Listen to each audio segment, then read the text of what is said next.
A gente tem dados da Organização Mundial de Saúde que a infertilidade atinge cerca de 15% da população mundial em idade reprodutiva, afetando 1 em cada 6 casais no mundo todo. Doutora Silândia Amaral, boa tarde. Antes de mais nada...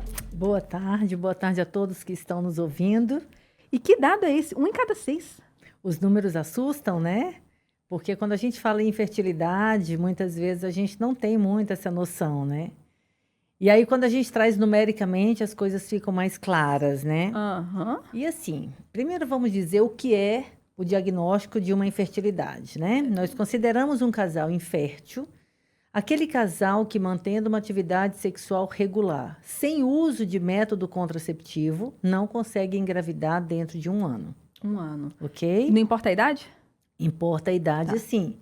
E a idade é, sem dúvida, um fator importantíssimo. Até para classificar essa infertilidade? Até para classificar, na verdade, até para dizer quando é que esse casal deve buscar essa avaliação. Tá. Porque a gente sabe que até os 35 anos, vamos imaginar entre 20 e 35 anos, é a chance maior de uma mulher engravidar.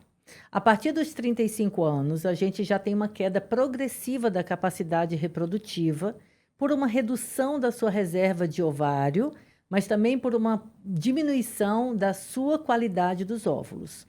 Então, uma mulher que tem 35 anos ou mais, ela não vai aguardar 1 ano tentando engravidar. Tá. Esse casal deve ser avaliado com, no máximo, 6 meses. E principalmente quando vai para a primeira gravidez. Porque muitas vezes, hoje em dia, a gente sabe que essa é uma realidade.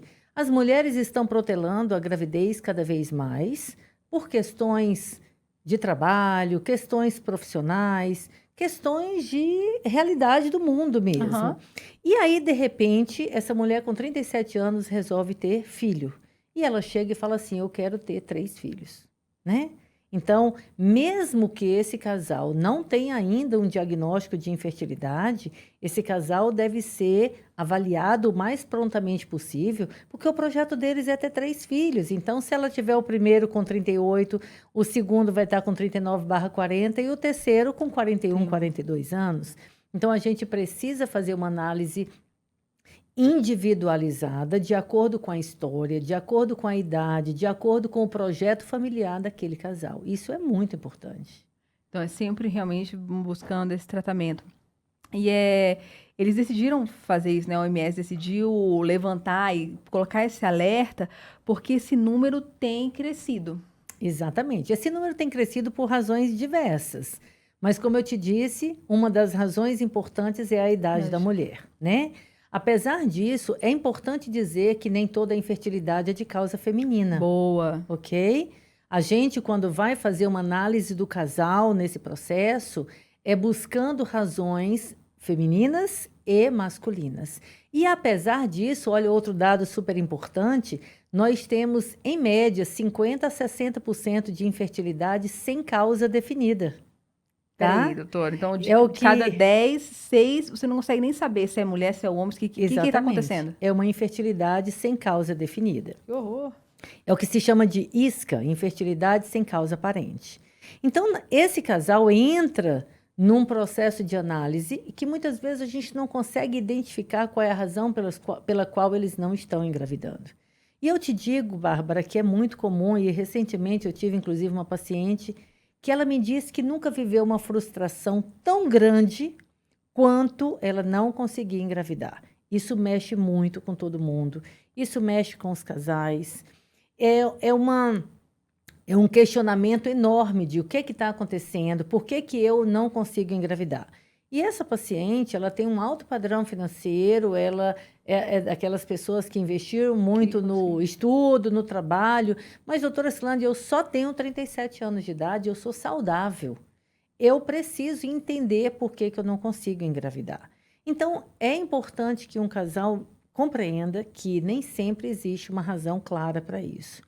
E, às vezes, as razões elas são múltiplas. Então, vamos lá.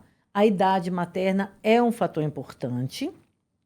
Sem dúvida, com o protelar da vida reprodutiva, nós temos outras condições que repercutem do ponto de vista da reprodução. Vamos imaginar uma paciente que tem endometriose. né? Que a endometriose, ela é uma causa de infertilidade a longo prazo.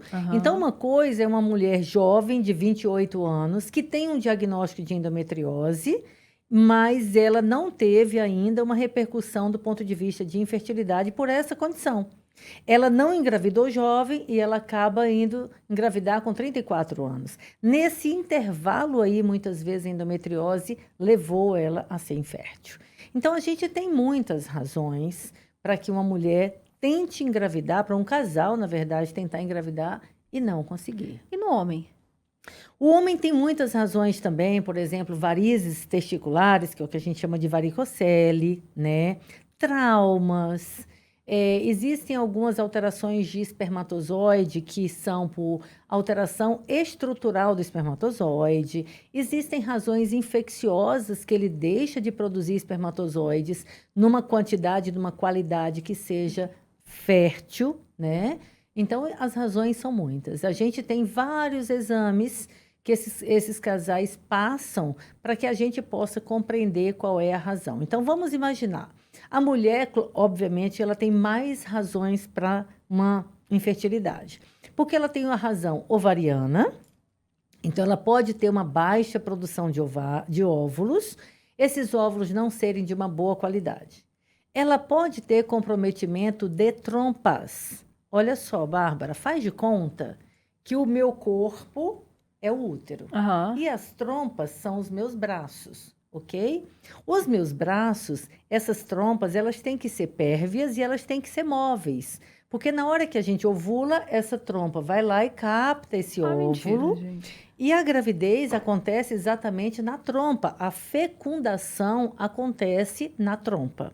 Então, o espermatozoide tem que passar pelo útero, entrar na trompa, essa trompa captou o óvulo e o espermatozoide se encontram na trompa. Aqui acontece a fecundação. E aí a gente começa a chamar de ovo. E esse ovo volta e migra, se fixando dentro do útero. Então, se eu tiver uma trompa que não é saudável, é uma trompa que não é pérvia, uma trompa que ela não é móvel, uma trompa que ela está acotovelada, reações inflamatórias na pelve podem levar a isso, além da endometriose. Ela é uma trompa disfuncional. E, além disso, eu tenho o fator uterino. Eu posso ter várias razões, como pólipos, miomas grandes, sinéquias, que são aderências dentro desse útero. Pode ter um ambiente intrauterino que não seja favorável a esse ovo fixar ali. Então, a gente tem muito mais razão do que os homens, porque o homem só tem uma fonte de infertilidade, que é a produção de espermatozoide. E ela se renova, né? Ela é constante, fica se renovando, diferente dos óvulos, né? Que estão com a gente desde que nasceu. Exatamente. Eles, quando param de perder a qualidade do óvulo, é que eles vão envelhecendo, assim como envelhece a nossa pele, assim como envelhece qualquer tecido nosso? Sim. Os óvulos que eles são mais velhos são exatamente os óvulos que não tiveram uma capacidade de entrarem num processo de crescimento, desenvolvimento, amadurecimento. É como se eles fossem realmente de menor qualidade e eles já podem estar mais associados a alterações cromossômicas, né? Então, vamos imaginar todas as alterações cromossômicas. Aqui, a população, no geral, conhece mais como a trissomia do 21, que é a síndrome de Down, está muito associada à idade materna, né? Exatamente por quê? Porque esses óvulos, eles mais velhos, eles vão perdendo a qualidade, vão tendo mais chance de uma alteração cromossômica. E pode também uma questão de combinação? Se esse homem estivesse com outra mulher, ou se essa mulher estivesse com outro homem, poderia engravidar, mas a combinação entre aquele casal não dá certo? Tem isso também? A gente pode ter, nesse aspecto, não necessariamente uma infertilidade. Tá. Aí depois mas vamos pensar nos abortamentos de repetição, é outro mundo. Tá. Do ponto de vista de infertilidade, se a mulher tiver uma infertilidade, ela não vai conseguir engravidar com outro parceiro, e assim mesmo o homem.